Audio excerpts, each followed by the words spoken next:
جنگل کی طرف نکل گئے، سامنے سے شیر آ گیا، یعنی آپ نے سن لیا اور میں نے کہہ دیا لیکن شیر آ گیا۔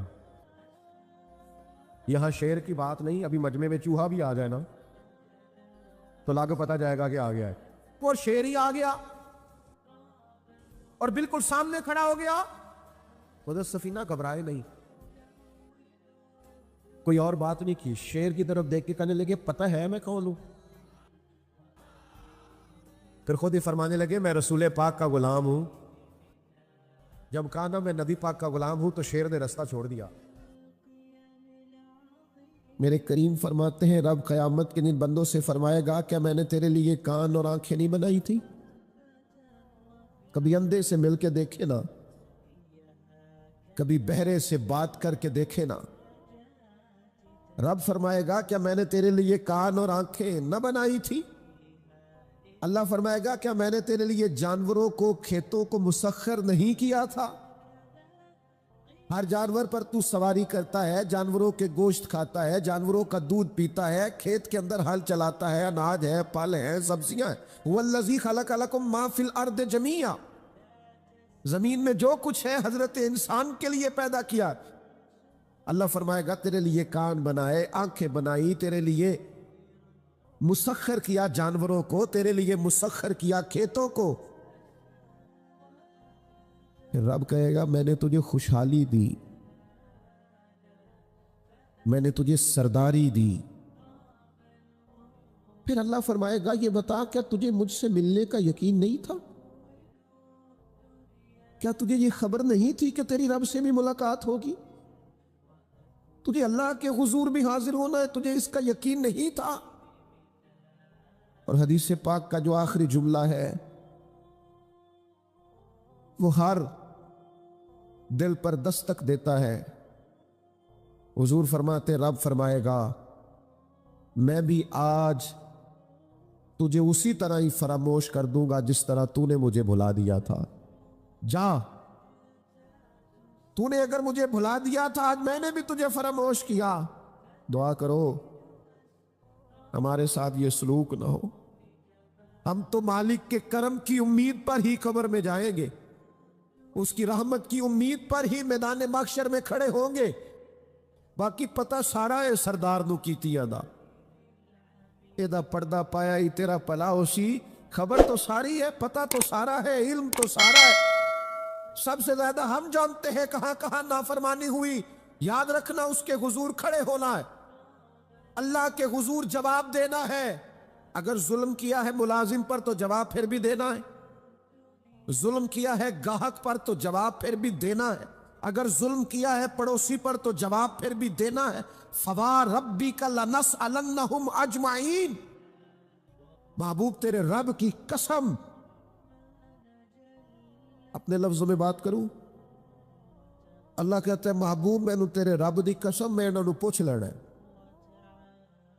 پوچھ لینا ہے میں نے ان سے سوال کرنا ہے۔ اما کانوا یعملون، جو یہ عمل کرتے تھے پوچھوں گا، سوال کروں گا۔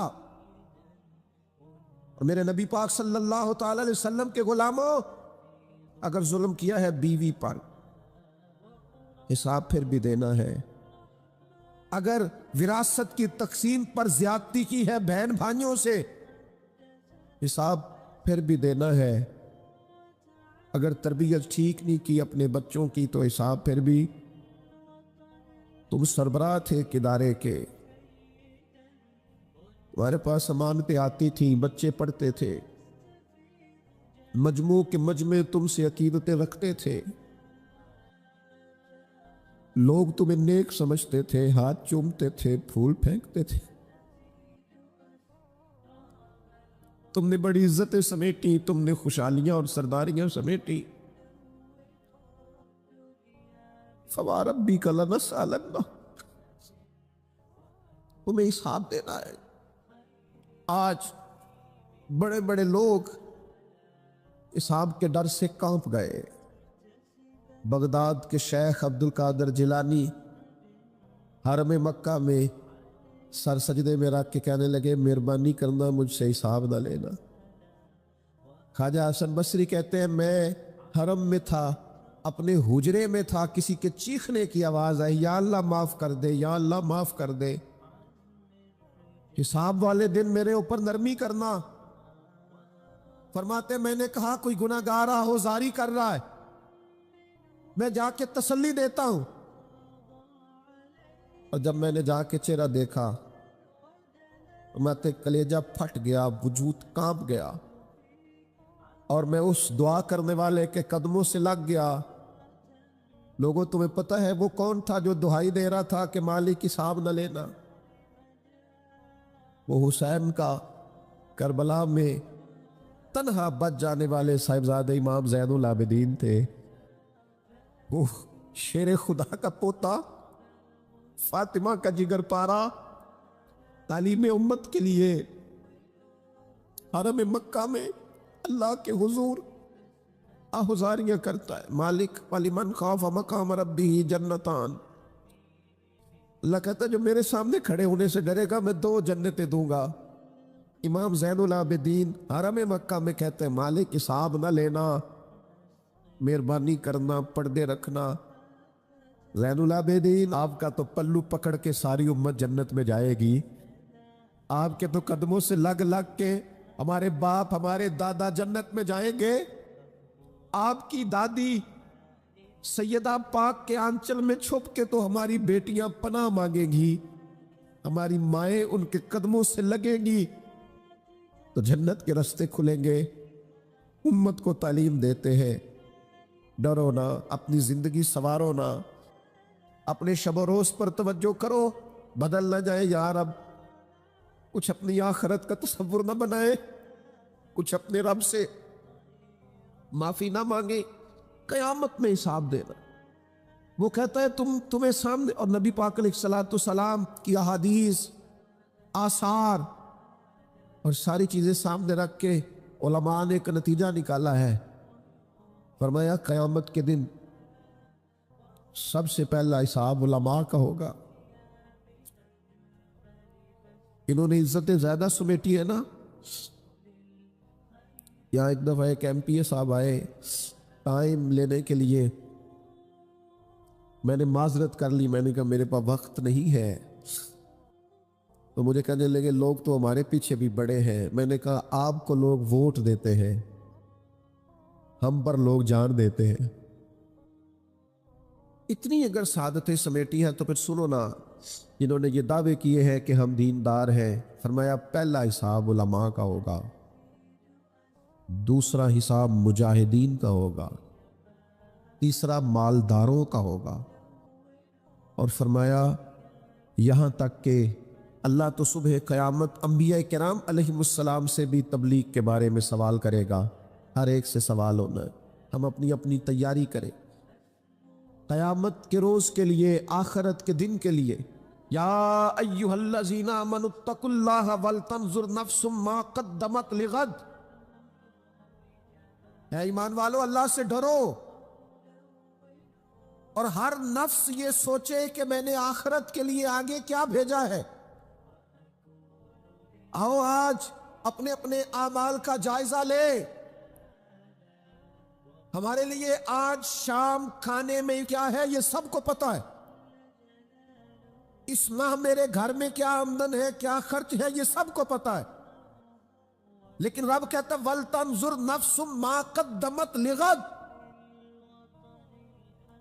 یہ بھی دیکھ تو نے اپنی قبر کے لیے آگے کیا بھیجا ہے، آخرت کے لیے آگے کیا بھیجا ہے، یہ دیکھ قیامت والے دن کے لیے تیرے پاس سرمایہ کیا ہے، وہاں جب اللہ کے حضور حاضر ہونا ہے تیرے پاس پیش کرنے کو کیا ہے۔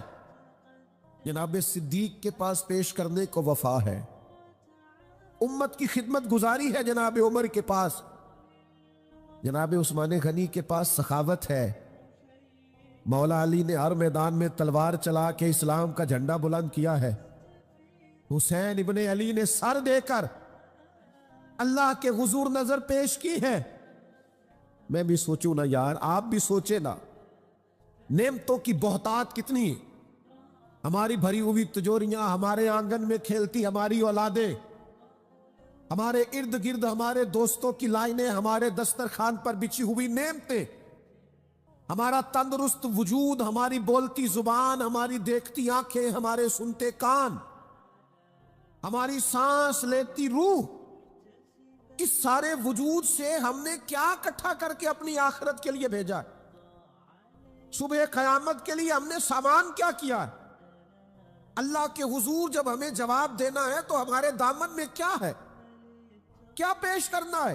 آج اپنے دل سے، اپنی روح سے یہ سوال ہمیں ضرور کرنا ہے، اور ایک بار نہیں 100 بار کرنا ہے، اور بار بار کرنا ہے۔ نبی پاک صلی اللہ تعالی علیہ وسلم نے ارشاد فرمایا ہے، حضور فرماتے 5 سوال پوچھے گا رب قیامت کے دن، اور جب تک تم ان سوالوں کے جواب نہیں دو گے تمہیں ہلنے نہیں دیا جائے گا۔ ایک یہ پوچھا جائے گا عمر کہاں گزری؟ سارا وقت ضائع ہو گیا موبائل پہ، سارا ٹائم ضائع ہو گیا خوش گپیوں میں، شغل میلہ، آنا جانا، عمر ساری قیمتی وقت ضائع کر دیا۔ اور پھر ایک سوال اسی سوال سے متعلقہ دوسرا ہوگا، جوانی کہاں گزاری؟ وہ ساری کھیل کود میں گزر گئی، لہو و لعب میں گزر گئی، گیموں میں گزر گئی، یہ سوال ہوگا۔ اور تیسرا سوال رب پوچھے گا، بتاؤ نا مال کہاں سے کمایا؟ ذرائع آمدن بتاؤ، دنیا میں تو تم نے دھول جھونک لی جہاں دھونکنی تھی، یہاں بتاؤ کہاں سے کمایا، اور کما کر میں تم مالک نہیں ہوئے۔ چوتھا سوال یہ پوچھا جائے گا، بتاؤ مال خرچ کہاں کیا؟ اور میرے نبی پاک فرماتے ہیں 5واں سوال یہ ہوگا، یہ بتاؤ اپنے علم پر عمل کتنا کیا؟ لیکچر دینا آسان ہے، تقریر کرنا آسان ہے، واعظ کرنا آسان ہے، سمجھانا آسان ہے، فیس بک پر اچھی نصیحت لکھ دینا آسان ہے، روز صبح واٹس ایپ پہ سب کو بہترین نصیحتیں بھیجنا آسان ہے۔ لیکن قیامت کے سوالوں میں سے ایک معتبر سوال ہے، بخاری میں موجود ہے، 5 سوالوں میں سے آخری سوال یہ ہے کہ جو تم جانتے تھے، جس کا تمہیں علم تھا، جو تم نے سیکھا تھا، جو تم نے پڑھا تھا، اس پر تمہارا عمل کتنا تھا؟ کس کو نہیں پتا نماز فرض ہے؟ کس کو نہیں پتا والدین کی خدمت کرنا ضروری ہے؟ حلال حرام کی تمیز سے کون آگاہ نہیں ہے؟ کون نہیں جانتا کہ میرا رویہ تلخ ہے، لوگوں کو تکلیف دیتا ہے؟ کون نہیں سمجھتا کہ میری فلاں فلاں چیز کی وجہ سے فلاں فلاں لوگ تڑپتے ہیں، سسکتے ہیں، روتے ہیں؟ بہت ساروں کو پتا ہے کہ میری بیوی، میرے بچے، یہ کچھ عورتوں کو پتا ہے میرا شوہر، میرے خاندان والے میری وجہ سے تکلیف میں، بہت سو کو پتا ہے میری وجہ سے میرے پڑوسی تکلیف میں، بہت سو کو پتا ہے میری وجہ سے میرے ملازم تکلیف میں ہیں۔ تم سے پوچھا جائے گا اپنے علم پر کتنا عمل کیا؟ وہ جو تم جانتے تھے، جتنا تمہیں شعور تھا۔ آج پوری امت مسلمہ میں کیا ہو رہا ہے؟ تقریریں، واعظ و نصیحت، فقط واعظ و نصیحت۔ اقبال کہتے ہیں مسجد تو بنا دی شب بھر میں ایمان کی حرارت والوں نے۔ اور یہ دیکھنا کیا کہتے ہیں، من اپنا پرانا پاپی تھا، برسوں میں نمازی بن نہ سکا۔ اور اقبال بڑا اپدیشک ہے، من باتوں میں موہ لیتا ہے، بڑی سونی باتیں کرنی آتی ہے ہمیں۔ اقبال بڑا اپدیشک ہے، یہ من باتوں میں موہ لیتا ہے، پر گفتار کا قاضی ہے یہ بنا، کردار کا غازی بن نہ سکا۔ گفتار کا قاضی غازی بننا آسان ہے، لیکن اپنے عمل میں نکھار لانا، ہاں۔ سب سے پہلے 2 چیزوں کا حساب ہونا قیامت میں، یاد رکھیے گا۔ اعمال میں سب سے پہلے نماز کا حساب ہوگا۔ حضور نے فرمایا کافر اور مومن کے بیچ فرق ہی نماز کا۔ اور حقوق العباد میں سب سے پہلے قتل کا حساب ہوگا۔ یہ 2 حساب سب سے پہلے، اور کچھ لوگ ایسے بھی ہوں گے جن کا حساب آسان ہوگا۔ نبی پاک علیہ السلام نے وہ 3 لوگ بھی بتائے ہیں جن سے میرا مالک آسان حساب لے گا۔ یا رسول اللہ کون کون سے؟ حضور نے فرمایا جس سے لوگ توڑتے تھے پر وہ جوڑتا تھا، رب آسان حساب لے گا۔ اور کریم فرماتے ہیں یہ آپ نے بھولنے نہیں، یہ لب لباب ہے ساری گفتگو کا، یاد رکھ۔ فرمایا جو تجھے محروم کرے اسے عطا کر، جو تجھ سے توڑے تو اس سے جوڑ۔ اور جو تجھ سے زیادتی کرے تو اسے معاف کر دے، اللہ قیامت میں تجھ سے آسان حساب لے گا۔ اللہ تیرے لیے قیامت میں آسانی پیدا کر دے گا۔ میرے بھائیوں، ایک اور بندہ بھی ہے جس سے قیامت میں بڑا آسان حساب ہوگا۔ کریم محبوب علیہ السلام نے فرمایا جس کے سینے میں حسد نہیں نہ ہوتا، جس کے دل میں بغض نہیں ہوتا، جس کے دل میں کینہ نہیں ہوتا، سانو تخت ہزارے دی لوڑ کی ہے، وہ اسی کسے دے کچھ بھی نہیں لگ دے، نہ کوئی ساڈا دردی۔ وہ جو سینہ بالکل، جن کا سینہ بے کینہ ہوتا ہے نا، کشادہ دل، سب کے لیے پیار، سب کے لیے محبت، سب کے لیے وارفتگی، ہر ایک، سارے سمجھتے ہیں مجھ سے ہی پیار زیادہ ہے، سینہ کشادہ ہے، دل بڑا ہے۔ فرمایا جن کے سینے کشادہ ہوں گے، بغض سے، عداوت سے، حسد سے، کینے سے پاک ہوں گے، اللہ قیامت میں آسان حساب لے گا۔ اچھا، میرا وجدان کہتا ہے کہ میرے نبی پاک کے پاک لفظوں کا معنی یہ ہے قیامت میں رب ان سے فرمائے گا جاؤ میں نے تمہیں معاف کیا۔ جن کے سینے صاف ہوں گے، دل صاف ہوں گے، پاک ہوئے تے پاک ہی ملدا ہی، بنا پاکو پاک نہیں ملدا۔ سارے وجود نو دھون دے نالوں اکو دھولا ٹکڑا دل دا، دل ہو صاف، دل ہو کشادہ، 14 طبق دلے دے اندر اسا تمبو وانگو تانے ہو۔ یہ تمبو دیکھ رہے ہو نا، چھاؤں دے رہا ہے نا، جال رہا ہے نا، درویش کہتے ہو 14 طبق میرے دلے دے اندر تے میں تمبو وانگو تانے ہوں، دل دریا سمندروں ڈونگے۔ یہ کون دلان دیا جانے ہوں ایسا کیتی ہے جان حوالے رب دے، ایسا عشق کمایا ہے مرن تو پہلو ہی مر گیا باہو، تا مطلب نو پایا ہے، چھوڑ دیے جائے سارے کینے۔ جب قیامت میں اللہ کے حضور حاضری کا ڈر ہونا تو پھر نہ بندہ بددیانت نہیں ہوتا، بے ایمان نہیں ہوتا، لاکھوں کروڑوں اربوں بھی آئیں تو کبھی بھی اس کی رال نہیں ٹپکتی،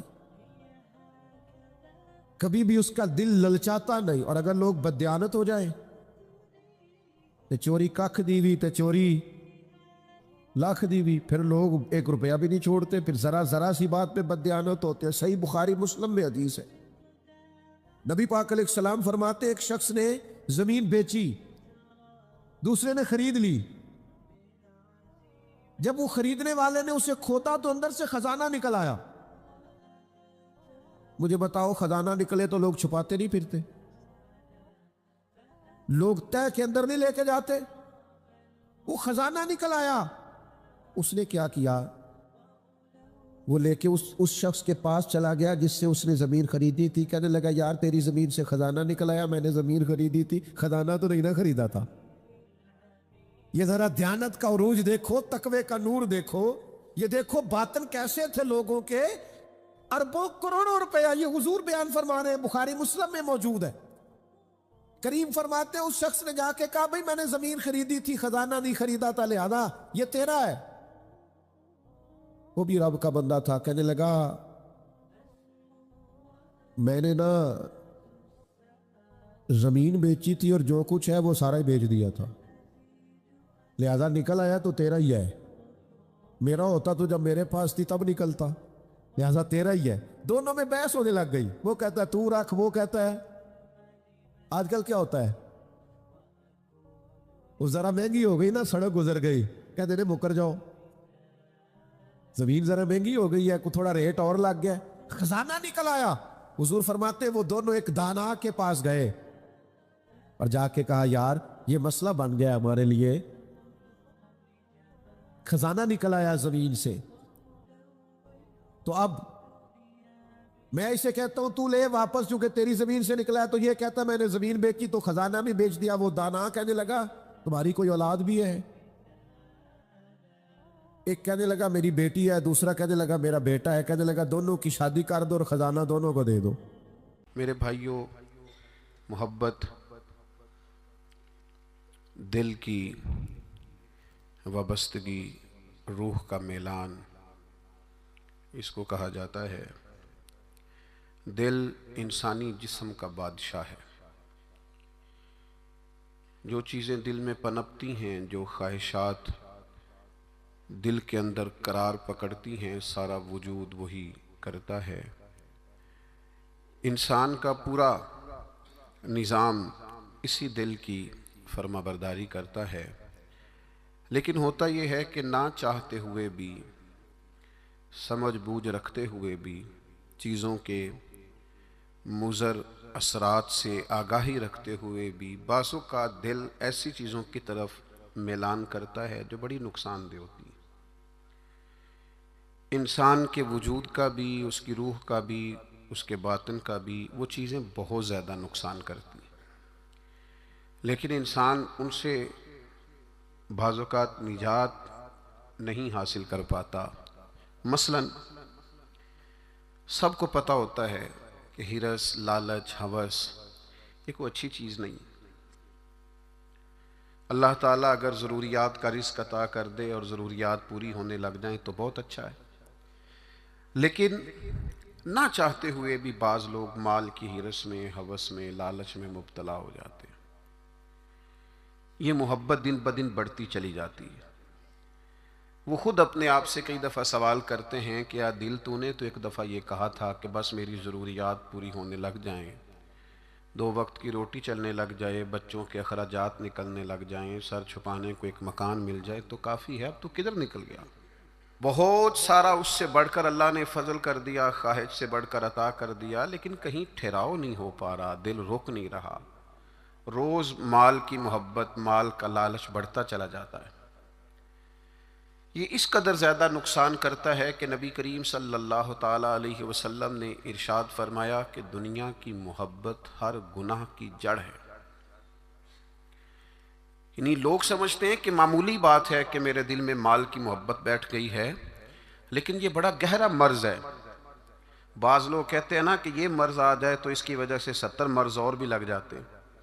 تو یہ دنیا کی محبت وہ مرض ہے، مال کی محبت وہ بیماری ہے کہ جس کی وجہ سے سینکڑوں امراض پیدا ہوتے ہیں، حلال حرام کی تمیز اٹھ جاتی ہے، رشتوں کا تقدس پامال ہو جاتا ہے، بہن بھائیوں کے رشتوں میں دراڑ آ جاتی ہے۔ لوگ اس مال کی محبت میں مبتلا ہو کر خونی رشتوں تک کو بھول جاتے ہیں۔ تو اگر محبت کو صحیح رستہ نہ ملا، یہ محبت الہی اور محبت رسول صلی اللہ تعالیٰ علیہ وسلم کے خوبصورت عنوانات کی عادی نہ ہوئی، تو پھر یاد رکھیے گا کہ مال کی محبت تو پورے طور پر اجاڑ دے گی، اندر کو تباہ کر دے گی۔ ایک دوسری محبت بڑا نقصان کرتی ہے، وہ ہے شہرت کی محبت۔ میں چاہا جاؤں، میری شہرت ہو جائے، لوگ مجھے جانیں، کوئی ایسا طریقہ اپناؤں جس کی وجہ سے دنیا کے اندر فیمس ہو جاؤں، لوگ میرا نام لینے لگیں۔ آپ یقین کریں، سوشل میڈیا کے اوپر بڑے بڑے وزادار، بڑے بڑے باریش لوگ، بڑے بڑے اچھے اور اچھی قد و قامت اور اچھا نام رکھنے والے لوگ فقط مشہور ہونے کے لیے وہ حرکتیں کرتے پھرتے ہیں کہ کوئی بھی سنجیدہ آدمی دیکھے تو شرم سے اس کی نظر جھک جاتی۔ یہ شہرت، اس کا لالچ، یہ شہرت کی طلب اور شہرت حاصل کرنے کے لیے ایسے خطرناک طریقوں کا حصول، شہرت حاصل کرنے کے لیے ایسے کمزور اور ایسے اخلاق سے گرے ہوئے رویے کا انداز، تباہ کر دیا اس نے دنیا کو، اجاڑ کے رکھ دیا ہے لوگوں کو۔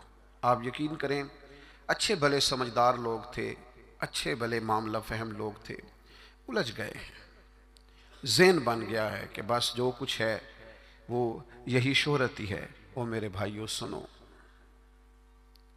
حضرت مولا علی شیر خدا فرماتے، مصنف ابن ابی شیبہ میں موجود ہے، حضرت مولا کائنات فرماتے ہیں، اسے مبارک ہو جسے تھوڑے لوگ جانتے ہیں۔ وہ قابل مبارکباد ہے جس کا تعارف کم لوگوں میں، زیادہ لوگوں میں جس کی شناخت نہیں ہے۔ میرے بھائی، آپ کبھی ان لوگوں سے پوچھ کر تو دیکھو، ان سے کبھی ملاقات تو کرو جو بڑے مشہور ہو گئے، کبھی ان کی تنہائی میں ان کے پاس تو بیٹھو، ان سے پوچھو تو صحیح، اس شہرت کے سبب سے انہیں کچھ ایسے کام بھی کرنا پڑتے ہیں جو وہ کرنا نہیں چاہتے، انہیں کچھ ایسے رستوں سے بھی گزرنا پڑتا ہے جہاں سے گزرنے کا کبھی انہوں نے سوچا بھی نہ تھا۔ وہ تو چاہتے تھے کہ کوئی تنہائی ہوتی، قرآن مجید کا نسخہ ہوتا، 500 دانے والی تسبیح ہوتی، کہیں مصلے کا نور ہوتا، دل میں ہو یاد تیری گوشہ تنہائی ہو، پھر تو خلوت میں عجب انجمن آرائی ہو۔ دل چاہتا تھا، لیکن یہ شہرت، اس کی طلب، ہاں ایک بات ہے، اگر آپ شہرت چاہتے ہیں، معروف ہونا چاہتے ہیں، مشہور ہونا چاہتے ہیں، بہت سارے لوگوں میں چاہتے ہیں کہ آپ کا نام سنہری حروف سے ہو اور زیادہ لوگ آپ کو جانے پہچانے، تو قرآن مجید نے نسخہ دیا ہے۔ فرمایا ان الذین آمنوا وعملوا الصالحات سیجعل لهم الرحمن ودا، جو ایمان لانے کے بعد نیک عمل کرے گا رب لوگوں کے دلوں میں محبت پیدا فرما دے گا، رحمان ایسا ماحول بنا دے گا کہ ان لوگوں کے دلوں میں، اللہ تعالیٰ لوگوں کے دلوں میں اس بندے کی محبت پیدا کر دے گا۔ ایک اور محبت ہوتی ہے، اولاد کی محبت، بڑی اچھی محبت ہے، ہونی چاہیے، لیکن اگر یہی اولاد شریعت کے راستے میں آنے لگے، اگر یہی اولاد اس طرح کا رویہ اختیار ہونے لگے کہ آپ کو اس کی خاطر حلال حرام کی تمیز بھولنا پڑے، یا اولاد کہیں رکاوٹ بنے شریعت کی راہ میں، تو پھر قرآن مجید نے کہا انما اموالکم و اولادکم فتنہ، پھر یہ تمہارے لیے آزمائش ہے، پھر تمہیں تھوڑا غور کرنا پڑے گا، تمہیں پھر دیکھنا پڑے گا، پھر تمہیں توجہ کرنی پڑے گی کہ کہیں اللہ رسول کے راستے میں تو نہیں آ رہی۔ حضرت ابوبکر صدیق رضی اللہ تعالیٰ عنہ کے بیٹے نے ایک دفعہ کہا تھا کہ ابا جی، مسلمان ہونے سے پہلے جب بدر کے دن میں کفار کی طرف سے لڑتے ہوئے آ رہا تھا تو آپ میری تلوار کی زد میں آ گئے تھے، میں آپ کو قتل کر سکتا تھا پر میں نے باپ سمجھ کر کے چھوڑ دیا۔ تو سیدنا ابو بکر صدیق فرمانے لگے بیٹا تو ابھی کلمہ نہیں پڑھتا تھا، تو نے مجھے باپ سمجھ کے چھوڑ دیا، اگر تو بدر والے دن میری تلوار کے نیچے آتا تو میں تجھے کبھی بیٹا سمجھ کے معاف نہ کرتا، دین کا مخالف سمجھ کے قتل کر دیتا۔ اس لیے کہ جو اولاد شریعت کے راستے میں آئے گی، دین کے راستے میں آئے گی، پیغام حق کے راستے میں آئے گی، اسے اولاد سمجھ کر درگزر تھوڑا کیا جائے گا۔ میرے عزیزو، وطن کی محبت بھی کبھی غالب آتی ہے، علاقے کی محبت بھی کبھی غالب آتی ہے۔ انسان جہاں پیدا ہوتا ہے، جہاں جوان ہوتا ہے، جہاں وقت گزارتا ہے، جہاں اس کے احباب ہوتے ہیں، جہاں اس کی دوستیاں ہوتی ہیں، جہاں اس کے تعلقات ہوتے ہیں، وہ محبت بھی کبھی غالب آتی ہے۔ لیکن یاد رکھنا، سارا کچھ ہی مکہ مکرمہ میں موجود تھا، وہیں پیدا ہوئے تھے صحابہ، وہیں دوستیاں تھیں، تعلق تھے، رشتہ داریاں تھیں، لیکن جب پتہ چلا نا کہ محبوب کو مدینہ پسند ہے تو پھر کسی نے بھی وطن سے پیار نہیں کیا، محمد عربی کے شہر سے محبت فرمائی ہے۔ آپ ان ساری محبتوں کو گنتے جائیں، وہ دولت کی ہو، وہ شہرت کی ہو، وہ اقتدار کی ہو، وہ اولاد کی ہو، وہ محبت آپ کے لیے وطن کی محبت ہو، یہ ساری محبتیں قربان کی جائیں گی، لیکن اگر کسی محبت کو حاصل کیا جائے گا تو وہ اللہ رسول کی محبت ہے۔ میں آپ کی خدمت میں عرض کروں، وہ محبت کس طرح حاصل کرنی ہے؟ دل و جان سے نہ رب رسول کا ہر فیصلہ قبول کرنا ہے۔ یہ ذرا غور کیجئے گا، یہ تھوڑا سمجھنے والا عنوان ہے۔ آپ اپنی قلب سے، روح سے، دل سے پوچھیں کہ مجھے پیار ہے نبی پاک سے۔ داتا صاحب نے ایک مقام پہ لکھا ہے جس سے محبت ہو اس پر غصہ نہیں آتا، جس سے محبت ہو اس کی طرف سفر کریں تو راستہ مشکل نہیں لگتا، جس سے محبت ہو وہ کوئی حکم دے تو وہ حکم پورا کرنے میں انسان کوئی رکاوٹ محسوس نہیں کرتا۔ یہ جو محبت ہوتی ہے نا، محبت یہ راستے آسان کر دیتی ہے، حکم ماننا آسان کر دیتی ہے۔ محبوب کچھ بھی کہہ دے، کسی وقت بھی کہہ دے، کسی رنگ میں بھی کہہ دے، کسی حال میں بھی کہہ دے۔ تو محبت ایک ایسی چیز ہے جو انسان کو اتنا خوبصورت بنا دیتی ہے کہ کمال ہو جاتا ہے۔ جب ایک انصاری نے نا نبی کریم علیہ السلام کا فیصلہ پورے طور پر نہیں نہ مانا، حضور نے ایک فیصلہ کیا. ایک انصاری تھے تو انہوں نے وہ فیصلہ پورے طور پر تسلیم نہیں کیا. اللہ تعالیٰ نے نا قرآن مجید میں ایک انوکھا انداز اختیار کیا، اور اس انداز کی قرآن مجید میں یہ واحد آیت ہے. اللہ کریم نے ارشاد فرمایا فلا وربک، محبوب مجھے تیرے رب کی قسم. اللہ کرے آپ کو سمجھ آئی ہو، قرآن مجید کی لذت آئی ہو. ذرا یہ انداز دیکھیے، یہ نہیں فرمایا کہ مجھے میری قسم ہو یا تیری قسم ہو. فلا وربک، محبوب مجھے تیرے رب کی قسم. رب آکھے اے سونے محبوبہ تیرے 100 ناز اٹھے نہ ہاں. لوکی میریاں قسمہ چاندے نے، میں تیریاں قسمہ چانا ہاں. فلا وربک، محبوب مجھے تیرے رب کی قسم، لا یؤمنون حتی یحکموک فیما شجر بینہم. محبوب یہ اتنی دیر تک مومن نہیں ہو سکتے جب کہ ہر معاملے میں تیرا فیصلہ قبول نہ کریں. اور پھر کیا کریں؟ ثم لا یجدوا فی انفسہم حرجا مما قضیت ویسلموا تسلیما. اور پھر اپنے دل میں اس فیصلے کے بارے میں ذرا سا بوجھ بھی محسوس نہ کریں. پورے طور پر اپنی گردن جھکا دیں محبوب تیرے فیصلوں پر. جب تک یہ والا رویہ اختیار نہیں نہ کرتے کہ تیرا ہر فیصلہ قبول ہو، تیری ہر بات قبول ہو، تیرا ہر رنگ قبول ہو، جب تک یہ تسلیم نہیں کرتے اتنی دیر تک رب ان کا ایمان قبول نہیں فرماتا. جب تک پورے طور پر قبول نہیں نہ ہوتے فیصلے. اچھا میں آپ کی خدمت میں ایک بات عرض کروں.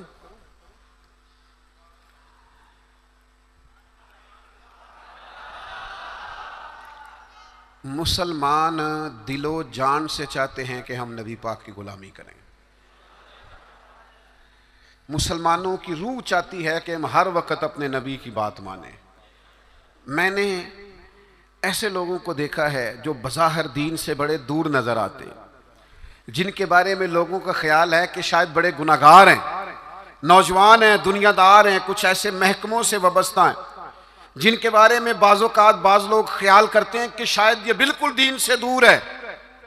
لیکن میں نے ہر قسم کے لوگوں میں وقت گزارا ہے، نوجوانوں کے ساتھ سفر کیے ہیں، ان کے بیچ بیٹھ کر ٹائم گزارا ہے. میں آپ کو سچ کہتا ہوں، تجربے کے بعد کہتا ہوں، سمجھ بوجھ کے کہتا ہوں، کلین شیو والے نوجوانوں کی آنکھوں میں حضور کی محبت کے لیے آئے ہوئے آنسو دیکھ کے کہتا ہوں. چڑھتی جوانیاں جو مدینے کے لیے تڑپتی ہیں، ان جوانیوں کے دامن سے پھوٹنے والی ضیائیں دیکھ کر کہتا ہوں چاہتے ہیں مسلمان حضور کی غلامی کریں. صرف مسئلہ پتہ کتنا ہے؟ بارش کا پہلا قطرہ نہیں بنتے، قدم نہیں اٹھاتے، فیصلہ نہیں کرتے. اپنے اندر وہ جو ولولہ ہے، وہ جو شوق ہے، اس کو نہ عملی جامہ نہیں پہناتے. آپ کے اندر تڑپ ہے، بس آپ شروع کریں. چھوڑیں آپ کسی سے پوچھنا کیوں ہے، بس شروع کر دیں درود و سلام پڑھنا. چھوڑیں ماحول کو کیا دیکھنا ہے. اگر آپ کو پتہ چل گیا ہے کہ محبوب کو داڑھی والا چہرہ پسند ہے تو پھر کسی کو پسند ہو نہ ہو، رنگے چمن پسند نہ پھولوں کی بو پسند، ہم کو ہے وہ پسند جسے آئے تو پسند. پھر فیصلہ کریں، پھر توجہ کریں. نبی پاک علیہ الصلوۃ والسلام کبھی اشارتاً بھی کوئی بات کرتے نا. اچھا میں بہت سارے صوفیاء کو جب پڑھتا ہوں نا، اور بالخصوص عاشقوں کی داستانیں پڑھتا ہوں، تو جو رنگ عاشقوں نے پیش کیا ہے نا، وہ کسی اور کے بس کی بات ہی نہیں. یہ جو عشاق ہوتے ہیں نا، عشاق، ان کے نا ذرا انداز ہی تھوڑے نرالے ہوتے ہیں. الٹی ہی چال چلتے ہیں دیوان گانے عشق، یہ آنکھوں کو بند کرتے ہیں پر دیدار کے لیے. الٹی ہی چال چلتے ہیں دیوان گانے عشق، آنکھوں کو بند کرتے ہیں پر کس کے لیے؟ دیدار کے لیے. باقی ایک پنجابی شاعر نے بھی کہا ہے، میرا کوئی ضروری نہیں آپ سارے شعراء سے اتفاق ہی کریں، لیکن اس نے کہا ہے عقل اتنی بری چیز نہیں، پر اس نے کہا ہے عشق دے چلے ہی نمبر لے گئے. میں نے نہیں کہا، کسی کی بات سنا رہا ہوں. وہ